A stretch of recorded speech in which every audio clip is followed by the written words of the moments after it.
días a todos. Estamos muy contentos de que estéis con nosotros esta mañana, aquellas personas que nos visitan por primera vez. Y como dice Nazaret, nos gustaría a la salida poder estrechar vuestras manos y saludaros antes de marchar a casa. Estamos con una serie que hemos titulado Grandes Certezas.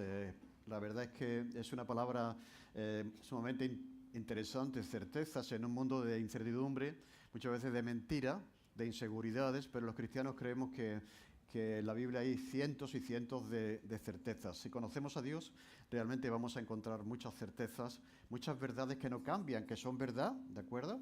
Y que permanecen para siempre y que son el sustento también de nuestra vida, de nuestras creencias y también de nuestra fe. Vamos a tener una palabra de oración porque cada vez que abrimos la Biblia estamos abriendo un libro que viene de arriba, que es un libro de Dios, un libro que está lleno de sabiduría para nuestra vida práctica, para nuestra vida aquí, ¿no?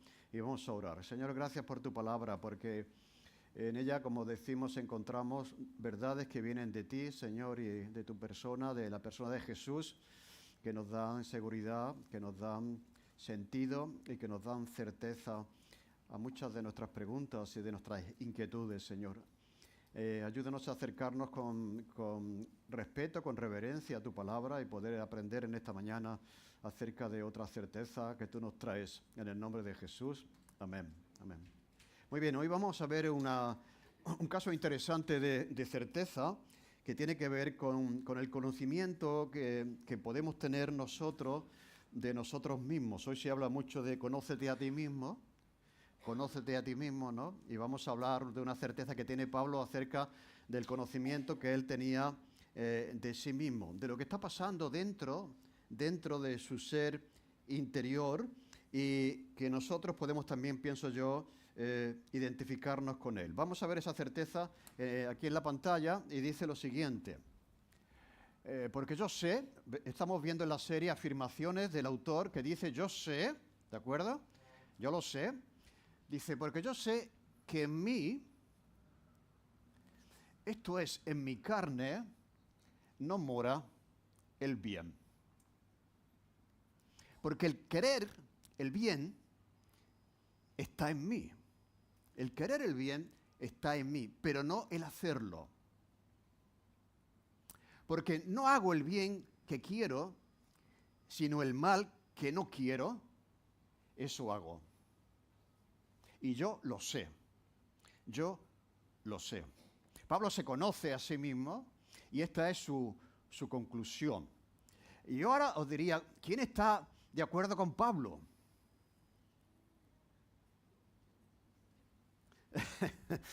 Una encuesta rápida, ¿no?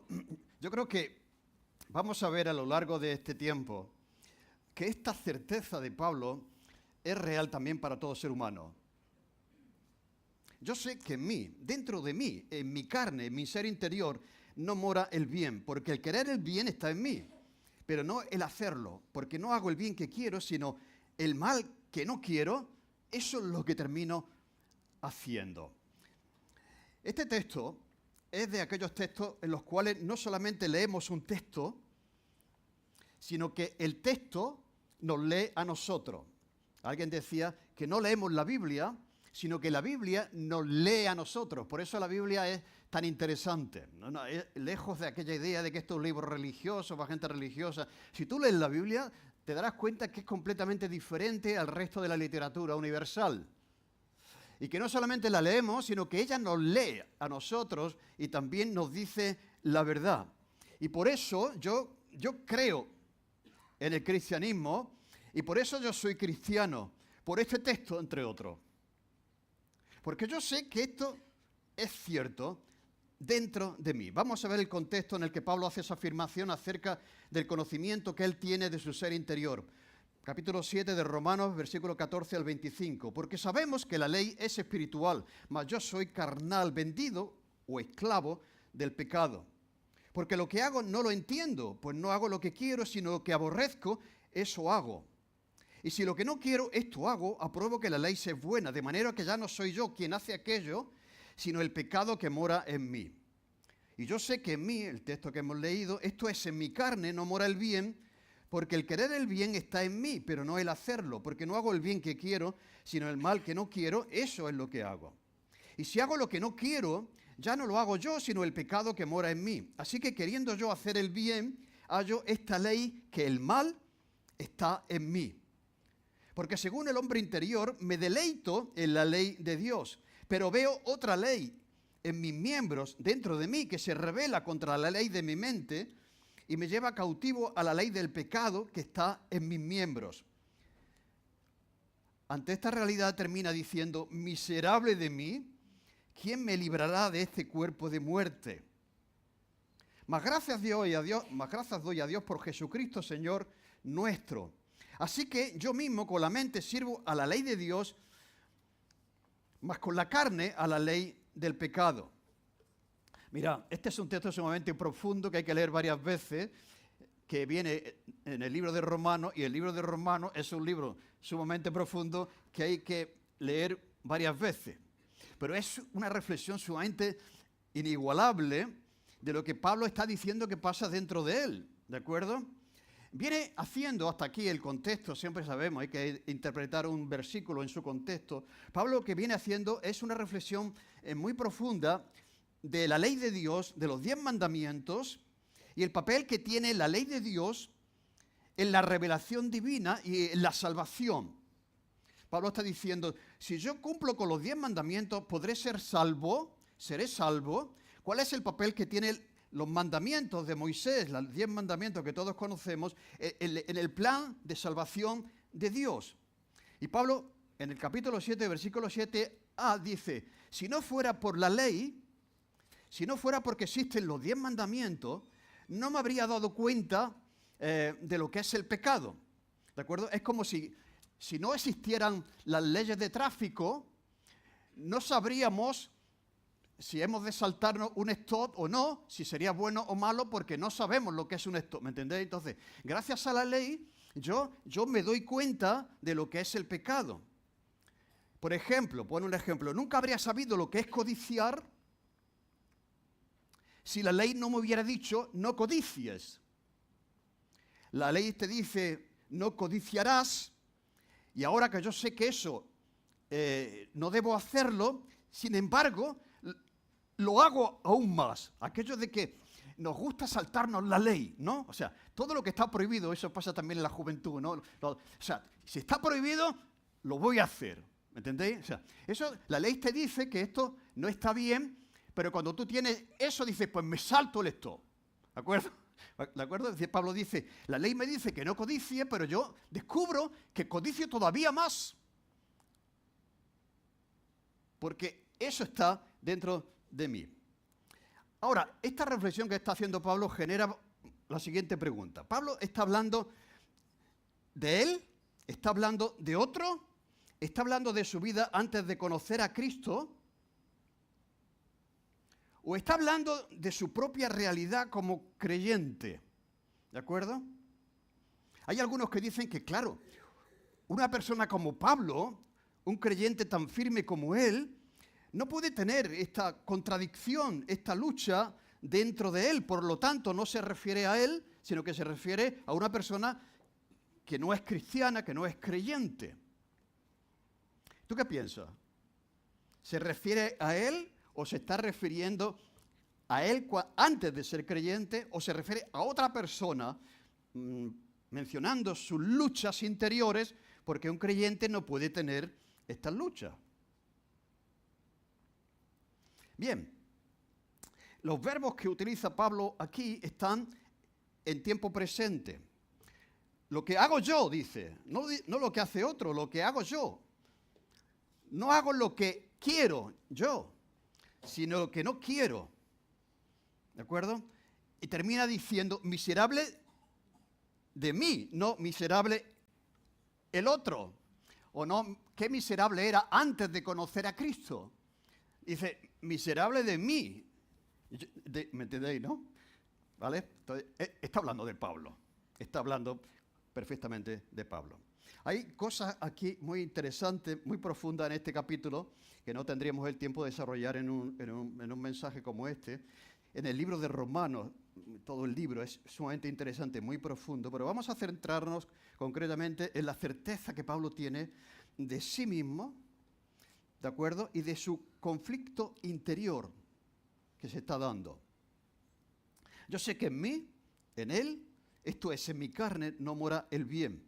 Porque querer el bien está en mí, pero no el hacerlo. Bien, otras versiones dicen, yo sé que en mí, es decir, en mi naturaleza pecaminosa, nada bueno habita.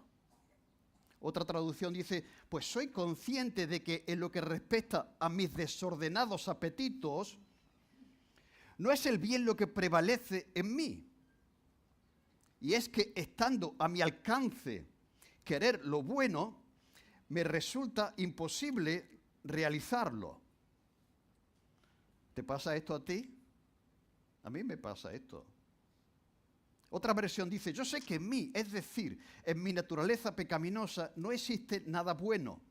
Quiero hacer lo correcto, pero no puedo. Quiero hacer lo correcto, pero no puedo. Por lo tanto, es una afirmación profunda, pero a la vez muy honesta de Pablo, de la realidad que convive dentro de su ser interior, de su propia condición humana, de la naturaleza humana y también de tu propia naturaleza y de tu propio ser interior. Vemos aquí tres cosas. En primer lugar, la certeza de Pablo de la condición humana. En segundo lugar, vemos la miseria de Pablo y de la condición humana, el miserable de mí. ¿Quién me va a librar de esta tensión, de esta realidad dentro de mí? Pero finalmente vemos aquí la solución de Pablo para esa condición miserable de la humanidad, del ser humano, de ti y de mí. ¿Vale? 3 puntos. Vamos al primero, la certeza de Pablo de la condición humana y de la nuestra. Yo sé que en mí, esto es, en mi carne, no mora el bien. Aquellos que dicen que el hombre es bueno por naturaleza, aquellos que dicen cuando le preguntan en una entrevista en televisión, ¿tú tienes algo de lo que arrepentirte? Yo de nada. ¿No? Yo de nada. Es que no conocen, o mejor, no quieren reconocer por orgullo, por lo soberbio, por lo que sea, su propia realidad y la realidad de todo ser humano. Pablo está hablando del conflicto que se da en el mundo entre el bien y el mal, ¿no? ¿Eso está claro o no? No tenemos que ver la televisión, que vemos la lucha entre el bien y el mal por ahí. Pero Pablo no habla de por ahí, habla de por aquí. Habla del ser interior que está dentro de nosotros. El cine habla del lado oscuro de la fuerza, la guerra de las galaxias, ¿no? La fuerza tiene un lado oscuro. Y ese lado oscuro, pues, podríamos decir el cine, la literatura, el arte, siempre está presente. Cuando vemos cualquier serie, El Señor de los Anillos, cualquier serie que podamos ver, vemos esa tensión entre el bien y el mal, ese lado oscuro del ser humano, ¿de acuerdo? Y el arte, cuando vemos algunos cuadros, etc. Eso está ahí, eso es universal. Hay una tensión, una lucha entre el bien y el mal, ¿de acuerdo? Y Pablo lo lleva al corazón humano, dice que esa lucha, esa realidad está en la conducción humana, está dentro del corazón del ser humano. Él habla de el viejo hombre, la carne, hay algo dentro de nosotros, ¿no? Que es una condición que no ha sido todavía transformada por el Evangelio, por el Espíritu Santo, por Cristo. Él lo llama la carne, ¿de acuerdo? Cuando vamos a sus escritos, él menciona que hay algo dentro, que es la carne, que no es el Espíritu, algo que viene de él, que no viene de Dios, que está dentro de él. Su presencia y su poder también en el ser humano. La Biblia habla del pecado, ¿de acuerdo? Cuando el pecado entró en el mundo, ya acompaña a la humanidad desde el principio de los tiempos. Y esa realidad está ahí. No estaba cuando Dios creó a Adán y Eva. No se daba esa tensión, esa realidad del bien y el mal dentro de ellos. Pero cuando ellos desobedecen a Dios, quieren andar por su cuenta, pues esa es la realidad que también se hace presente. Decía un filósofo, Walters, que la visión bíblica de las cosas, si nosotros vamos a la Biblia intentando encontrar una respuesta acerca del problema del ser humano, ¿de acuerdo? ¿Quién no tiene una pregunta en relación por qué el mal ¿Por qué el mundo es como es? ¿De acuerdo? Pues cada uno puede dar una respuesta. Uno puede, pues, por los políticos, oye, por la economía, yo qué sé, por lo que sea, ¿no? Pero cuando vamos a la Biblia, buscando una respuesta acerca del problema principal en la Biblia nos dirá, y Jesús, que el problema principal en la vida es el pecado que mora dentro de nosotros mismos. Y la solución a ese problema es Cristo muriendo por nosotros en la cruz, para darnos libertad y perdón de nuestros pecados. ¿De acuerdo? La Biblia entiende que el problema, si vamos apurando, por ejemplo, la corrupción, el problema del mundo es la corrupción. Bien, ahora ve afinando un poco, ve profundizando un poco. ¿Y qué es la corrupción? Es hacer algo que no debiste hacer. Es no respetar la ley, ¿me entendéis? Es pecado que está dentro del corazón humano. Así que en la visión bíblica del ser humano, su problema principal en la vida es el pecado, y la única solución a eso que está dentro de nosotros es Cristo y su gracia. Por eso Pablo, vamos a verlo después, dice, miserable de mí, y sigue diciendo, más gracia doy a Dios por Jesucristo, porque aquí está el remedio a mi problema interior. Así que es el pecado, y la solución es Cristo y lo que hizo por nosotros en la cruz.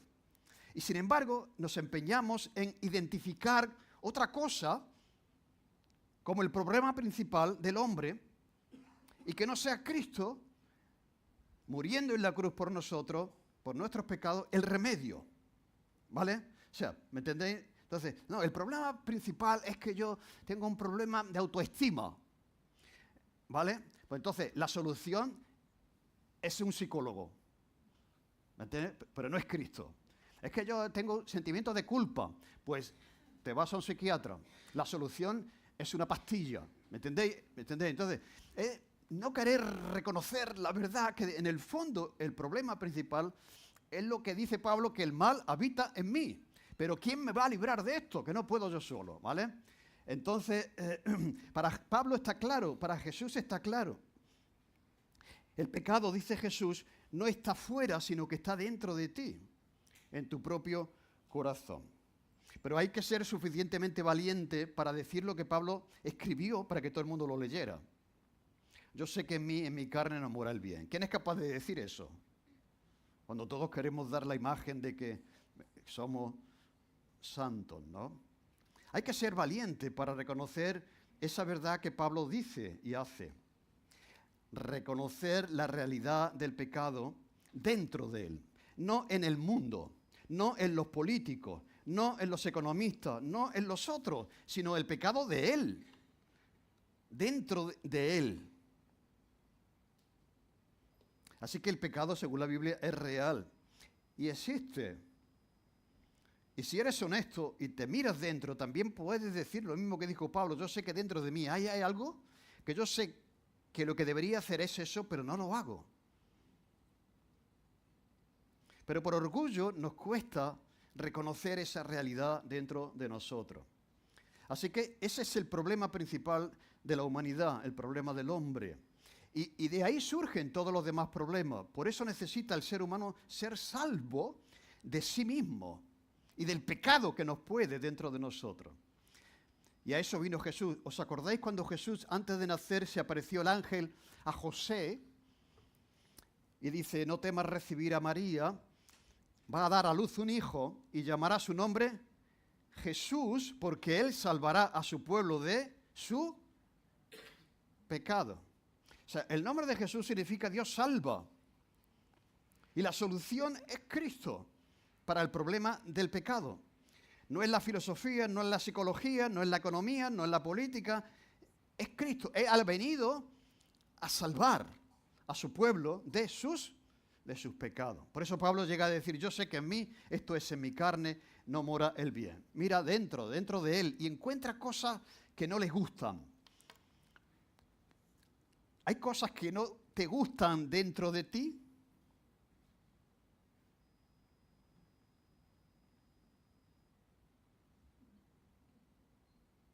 Encuentra pensamientos que no le gustan. encuentra reacciones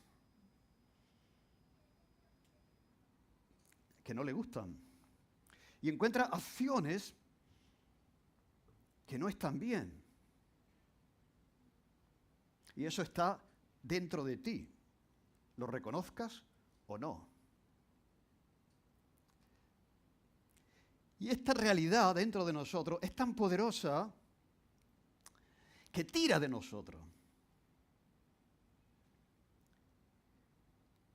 Y casi le puede. Y eso explica, dice, porque el querer el bien está en mí, pero no el hacerlo. O sea que sabemos lo que queremos, ¿no? Dice, el querer el bien está en mí, pero no el hacerlo. Descubre que tiene poder sobre él. Sabe lo que está bien, pero no lo hace finalmente. Quiere ser bueno, pero finalmente no es bueno. Quiere leer la Biblia, ¿de acuerdo? Pero te pasas 5 horas con el móvil. Sabes lo que está bien, pero sin embargo no lo haces. ¿No? Sé lo que está bien, pero termino haciendo aquello que es lo contrario. Séneca, este hombre tan sabio, dijo, nuestra impotencia es evidente en las cosas necesarias. En las cosas necesarias somos realmente impotentes. Acerca de cómo los hombres odian sus pecados y los aman al mismo tiempo. Odian los pecados, pero se regocijan en ellos al mismo tiempo. Ovidio, otro poeta romano del siglo I, decía, veo y apruebo las mejores cosas, pero persigo las peores. Veo y apruebo las mejores cosas, pero persigo las peores. Hasta gente que no era cristiana reconoce lo que Pablo está reconociendo. Por lo tanto, quiere decir que todo ser humano tiene conciencia moral, sabe que estas cosas están mal y sabe que estas cosas están bien. Todos tenemos conciencia de lo que debería ser y lo que no debería ser, de lo que deberíamos hacer y de lo que no deberíamos hacer. ¿Y cómo ha llegado eso hasta ahí, esa conciencia moral que todo ser humano tiene? ¿Por qué cuando haces algo que no está bien te remuerde la conciencia?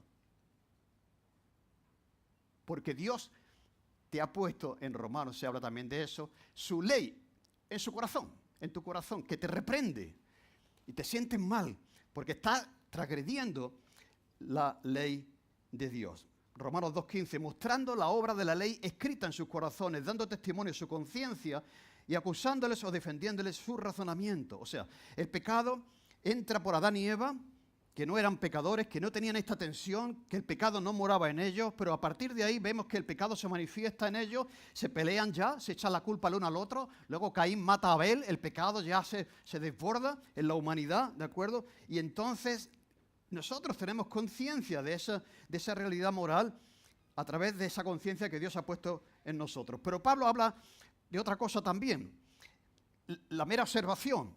Pablo dice, yo me miro dentro, o sea, por propia observación interior, podemos ver que esto es un hecho, que esto es una realidad. No hace falta ser un científico de la NASA para reconocer que esto es así, que una cosa es el querer y otra cosa es el hacer. Son dos cosas completamente diferentes, ¿de acuerdo? Así que todos los seres humanos, también los cristianos como Pablo, viven en esa realidad, en esa tensión entre lo que quieres, pero entre lo que finalmente haces, aunque sabes lo que deberías hacer. Es un conflicto interior, una contradicción entre lo que sabemos y lo que hacemos, lo que deseamos hacer o sabemos que deberíamos hacer y finalmente no terminamos haciendo. Así que somos incapaces, de alguna manera, de transformar los buenos deseos, las buenas intenciones, en buenas acciones. ¿O no? La intención, el deseo está ahí, pero no somos capaces de hacerlos posible o hacer realidad, cambiar los deseos en acciones. ¿Cuántas cosas hay que sabemos que tenemos que hacer y que no hacemos? Lo cual quiere decir que el conocimiento por sí mismo no hace. O sea, que tú lo sepas no significa nada. Además te acusa, porque lo sabe. O sea, si no lo sabe, ¿de acuerdo? Si tú no sabes que el estos significa párate, pues tienes alguna justificación. Pero si lo sabe y te lo salta, ¿me entendéis? El conocimiento por sí mismo no hace nada. Se trata del hacer, ¿de acuerdo? Concordancia entre el querer y el hacer. Quiero, pero no hago lo que quiero, dice Pablo. No hago el bien que quiero, sino el mal que no quiero, eso hago. Así que no solo sabe qué es y que quiere el bien, sabe lo que es el bien, quiere el bien, pero no lo hace. Sino que ahora también va un poco más adelante diciendo que no se trata únicamente de querer o de saber, sino de hacer lo que sabe. No hace el bien que quiere, sino el mal que no quiere. Eso es lo que hago. O termina finalmente haciéndolo. Eso es una realidad tan tremenda, la condición humana, la realidad de Pablo, que termina haciendo una exclamación. Y este es el segundo punto. La miseria de Pablo y la nuestra, ¿no? Miserable de mí, dice. Miserable de mí. ¿Quién me librará de este cuerpo de muerte? Ante esta realidad que él observa dentro de él, se siente miserable y le lleva a clamar con angustia porque un día se libre de esa tensión, de esa falta de coherencia entre lo que sabe y lo que hace. Esa realidad que viene, como dice él, de un cuerpo de muerte, de un cuerpo que se muere, de un cuerpo que está corrupto. Un virus que es el virus del pecado también causa la muerte. De ciertamente morirás el día que comas del árbol que yo te he prohibido, ¿no? Ciertamente morirás. Ese cuerpo de muerte para Pablo es la naturaleza caída del ser humano, el pecado y la mortalidad. O sea, que él siente que va a morir, que su cuerpo envejece y se muere. Y él anhela ese día en el que esté libre de todo eso. Miserable de mí, ¿quién me va a librar de esta realidad dentro de mí? Anhela, por otra parte, porque no es solamente un canto, una expresión de sentirse miserable, sino también por otra parte está diciendo, hay esperanza. ¿Quién me librará de esto? ¿Hay alguien que puede librarme de esto? ¿Hay alguien que me puede salvar a mí de esto? De esta tensión interior. ¿Quién puede hacer eso? ¿Quién puede salvarnos a nosotros mismos? ¿Quién? ¿Quién me librará? Porque él no ha podido librarse. Él lo ha intentado, pero ve que no puede. Es un miserable. Y pregunta, ¿hay alguien que pueda librarme? Y lo tiene claro, ¿no?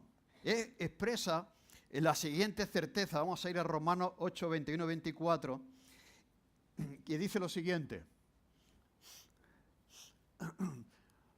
Porque también la creación misma será libertada de la esclavitud de corrupción a la libertad gloriosa de los hijos de Dios. Porque sabemos que toda la creación, lo sé también, lo sabemos, que toda la creación gime a una y aún está con dolores de parto hasta ahora. Y no solo ella, la creación, el universo, la tierra, sino que también nosotros mismos, los seres humanos, que tenemos las primicias del Espíritu, nosotros también gemimos dentro de nosotros mismos, esperando la adopción, la redención de nuestro cuerpo. Miserable de mí, ¿quién me librará de mi cuerpo de muerte, viciado?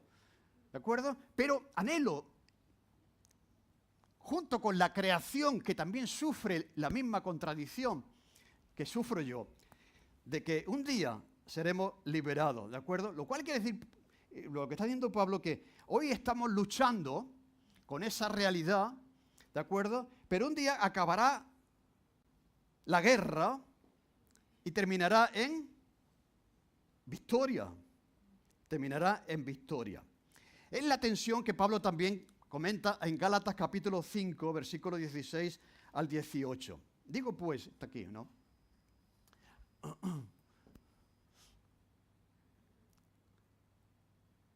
Digo pues, andad en el Espíritu y no satisfajáis los deseos de la carne. Porque el deseo de la carne es contra el Espíritu y el deseo del Espíritu es contra la carne. Y estos se oponen entre sí para que no hagáis lo que quisierais. ¿De acuerdo? Pero si sois guiados por el Espíritu, no estáis bajo la ley. Hasta ahí. Vale, Pablo ya está dando aquí la solución. Hay una realidad vieja, que es la realidad del hombre sin el poder del Espíritu Santo en él, pero hay una nueva realidad que es aquella persona que ha nacido de nuevo, que ha sido regenerada, que tiene el poder para luchar y vencer en esa tensión interior. ¿De acuerdo? Y Pablo dice que lo que tenemos que hacer es andar en el Espíritu y no satisfacer aquello que la carne nos pide que hagamos. Es lo que se llama la mortificación. Este es un concepto que está mal interpretado porque en el catolicismo la mortificación es un acto por el cual la persona se da cuenta que es mala y lo que hace es que coge un látigo y se pega y piensa que de esa manera se va a librar de la maldad que mora en ella. Pero la mortificación no es eso, no es hacernos daño para matar algo que no podemos matar, sino la mortificación es un acto de la voluntad en la cual cuando tú sabes que tienes que hacer algo y sin embargo te quedas con el móvil encendido, con un ejemplo, obedeces a lo que tienes que hacer y apagas el móvil. Así estás matando los deseos de la carne. No los estás alimentando, ¿entendéis lo que quiero decir? Entonces, siempre vamos a tener conciencia de que esto es lo que debería hacer, pero no lo estoy haciendo. O sea, debería leer la Biblia, pero al final digo, no tengo tiempo, pero si tienes tiempo para estar en internet 3 horas o 4 horas, es tremendo el tiempo. Entonces, no es cuestión de tiempo. Alguien decía, el otro día estaba leyendo una diapositiva que decía que Dios ha permitido las redes sociales para convencer a aquel que dice que no tiene tiempo para ir a la iglesia para leer la Biblia. Dios ha permitido para demostrarnos que tenemos tiempo para internet, horas y horas, y para WhatsApp y este tipo de cosas. Pero eso está ahí. O sea, yo te digo una cosa. Si tú te propones venir a la iglesia, surgirá algo dentro de ti que te dirija en otra dirección, para que no vengas a la iglesia. Si tú tienes el deseo de decir, voy a sentarme un ratito a leer la Biblia, te digo que el niño se va a poner a llorar o se va a caer y vas a tener, ¿me entendés lo que quiero decir? O sea, una distracción para que no hagas aquello que sabes que tienes que hacer. ¿Cómo supero esta tensión? Pues si tienes que leer la Biblia, apaga el teléfono. Pero si no apagas el teléfono y dejas de leer la Biblia, estás alimentando el viejo hombre que mora en ti y no estás andando conforme al Espíritu. ¿Me entendéis? Entonces, ahora los cristianos sí que tienen el poder. Antes no tenían el poder.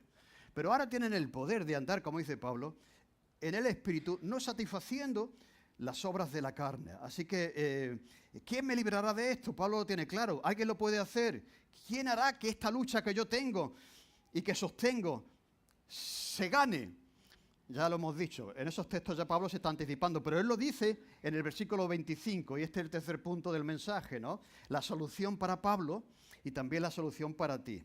Mas gracias doy a Dios por Jesucristo nuestro Señor. Pablo está hablando aquí de pasar de un estado de miseria, de impotencia, de derrota, a un estado de victoria. Gracias doy a Dios. Antes, miserable de mí, y ahora gracias doy a Dios por Jesucristo. Gracias a la obra de Jesucristo. ¿Qué me va a librar de esto? Pablo sabe bien. Es Jesús el que te libra de eso. Su muerte, su resurrección por nuestros pecados. Así que Pablo, para librarse de esa situación, sabe que Jesús es el que le puede librar. Gracias doy a Dios por Jesucristo. Y lo hace con la convicción de que no solamente lo hará el día en el que, como hemos leído en ese texto de la tierra también sufre esa realidad del pecado. Yo digo, Si Pablo en el siglo I dice que la creación gime a una como consecuencia del pecado del ser humano, también la tierra está bajo maldición. El Señor maldijo la tierra como consecuencia del pecado y ahora la tierra produciría cardos y espinas y el trabajo sería trabajoso. ¿Me entendéis? Si Pablo escribe eso en el siglo I, si viera la contaminación, cómo estamos tratando el planeta, ¿qué diría? Que no solamente gime, sino que el planeta está llorando todo el tiempo. Pero ya en aquel tiempo Pablo podía notar cómo no solamente el ser humano sufre el pecado, la realidad del pecado dentro de él, sino que el propio planeta también está sufriendo las consecuencias del pecado. Pero él tiene la convicción de que eso va a venir. Un día, como dice Apocalipsis, disfrutaremos de nuevos cielos y nueva tierra en los cuales mora la justicia. Y ya no habrá pecado, no habrá llanto, no habrá dolor. Porque las primeras cosas en las que estamos, dice Pablo, dice Juan en Apocalipsis, que ya han pasado. Por lo tanto, los cristianos tenemos esperanza de que esto que vivimos, esta tensión y la realidad del mal en el mundo, un día va a ser derrotado y va a ser vencido. Así que no podemos arreglar nuestra miseria y nuestra realidad interior por nosotros mismos. Es Jesús el que viene a librarnos del poder del pecado y hacernos libres. Porque nosotros no podemos por nosotros mismos, ni tampoco la ley puede.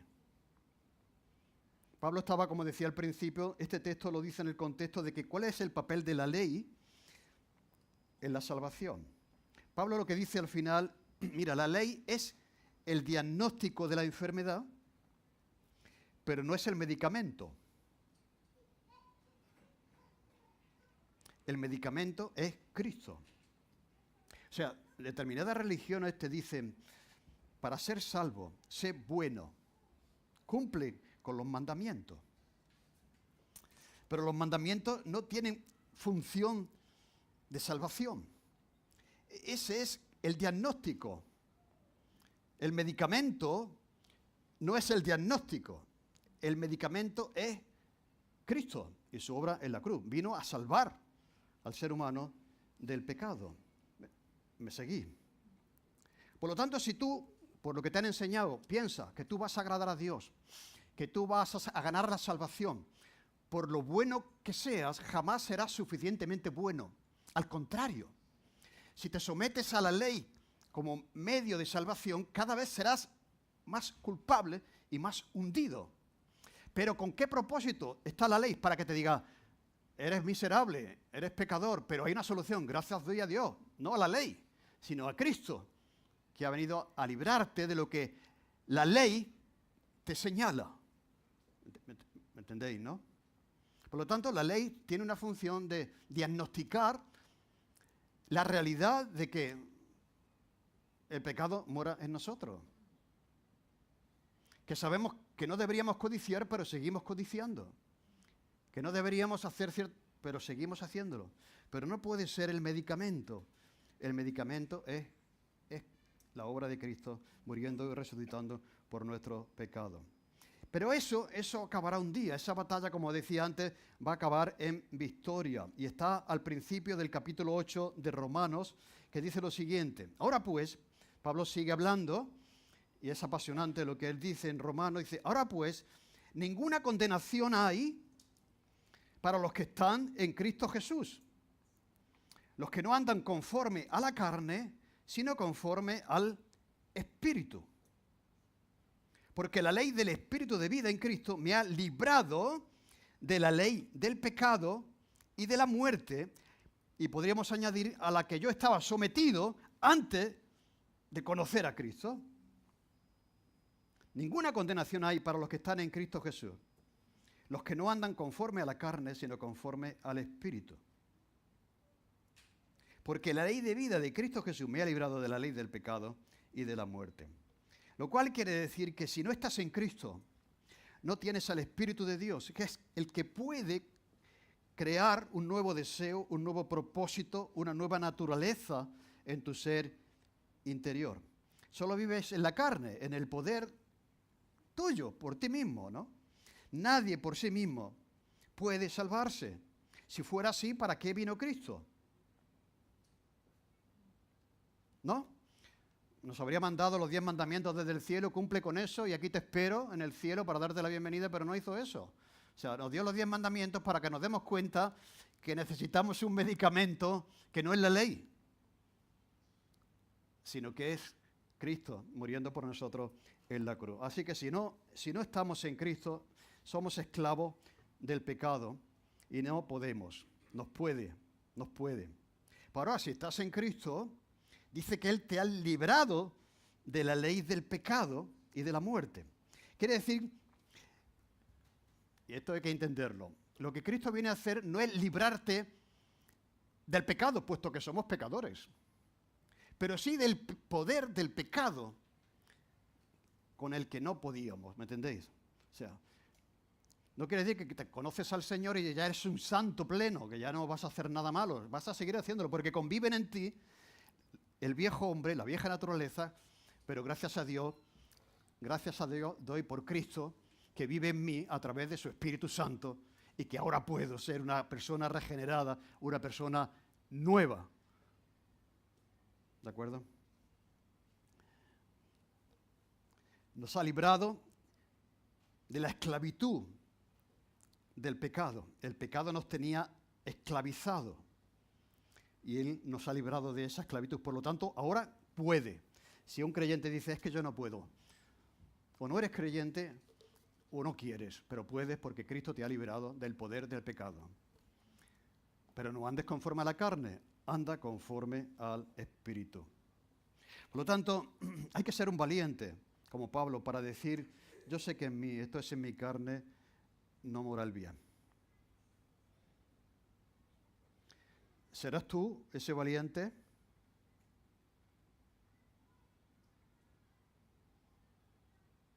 Solamente cuando uno se da cuenta, es consciente que somos miserables. Se va un miserable de mí, ¿no? Es que es posible una salida, una solución. Pero qué bueno que el texto no termina diciendo, miserable de mí, ¿quién me librará de este cuerpo de muerte? Porque esa sería la exclamación de cualquier ser humano honesto consigo mismo, ¿no? Y nos dejaría en la desesperación. Pero no termina ahí. Más gracias doy a Dios por Jesucristo y todo lo que Él vino a hacer por nosotros. Por eso dice Jesús, el que no naciere de nuevo no puede ver el reino de los cielos. No es a través de la ley, es a través de la gracia que Dios derrama en cada uno de nosotros por la obra de Cristo en la cruz. Ahora ya somos libres y ahora podemos andar, como dice el apóstol Pablo, en el Espíritu.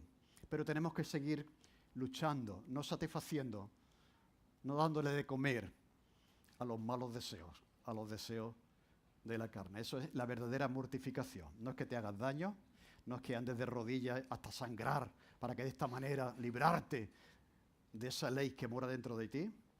Es decir, sí, el Pepito Grillo te dice por aquí, no, voy por allí. No, saber aquello que tenemos que hacer. Amén, que el Señor nos guarde. Señor, te damos gracias porque este es un texto lleno de sabiduría, de honestidad, de verdad también. Señor, gracias que has venido a salvarnos de eso, Señor, y con eso ya todo lo demás. Te damos gracias también porque hemos sido salvos con esa esperanza de ver nuevos cielos, nueva tierra. Señor, la misma creación está esperando ese día en que también sea librada de la presencia y del poder de pecado en su medio, Señor. Ayúdanos a compartir este mensaje con otros y aquellos que no te conocen, Señor, que reflexionen en esta realidad y que no terminen en un sentirse miserables, sino en la victoria que Cristo puede ofrecerles viniendo a sus vidas si ellos te lo piden. En el nombre de Jesús, amén.